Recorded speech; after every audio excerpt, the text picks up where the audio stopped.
Ration card ఇవ్వలే కానీ ఈ రోజు మేము అధికారంలోకి వచ్చినాక మీ అందరి ఆశీర్వాదంతో ఈరోజు రేషన్ కార్డులు మీ గ్రామంలో కూడా కొత్తగా ఎవరు దరఖాస్తు పెట్టుకుంటే వాళ్ళకి కొత్త రేషన్ కార్డులు ఇచ్చినాం. మన ఇంటికి ఎవరైనా కోడలు వస్తే ఆ కోడలు పేరు కూడా రేషన్ కార్డులో జమ కాలే కానీ ఇప్పుడు వాళ్ళ పేరు నమోదు చేసుకుంటే కూడా రేషన్ కార్డులో నమోదు చేసినాం.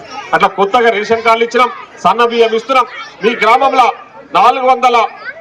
486 మందికి అంటే 486 కుటుంబాలకు 200 యూనిట్ల కరెంటు ఉచితంగా ఇస్తా ఉన్నాం. ఒక్కసారి ఆలోచన చేయండి.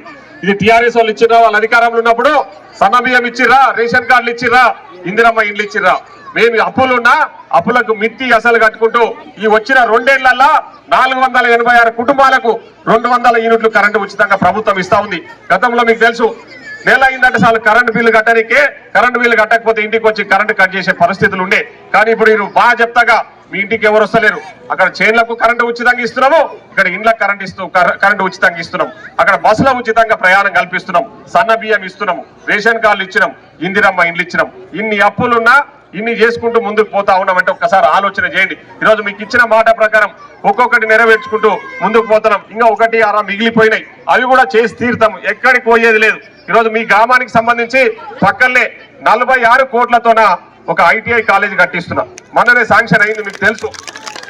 200 కోట్లతోన అక్కడ దమగ్నపూర్ దగ్గర ఒక స్కూల్ కడుతున్నాం. మన మండలంలోనే, మన మండలానికే దాదాపు 500 కోట్ల రూపాయలు నేను తీసుకొచ్చిన.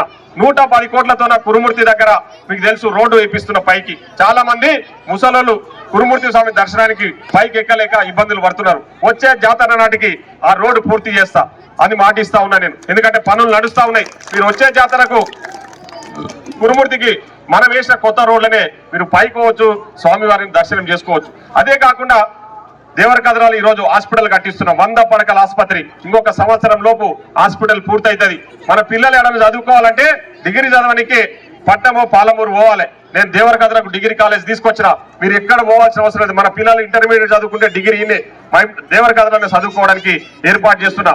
మీకు తెలుసు కోర్టు కేసులు ఉంటే పట్నం పాలమూరు పోయి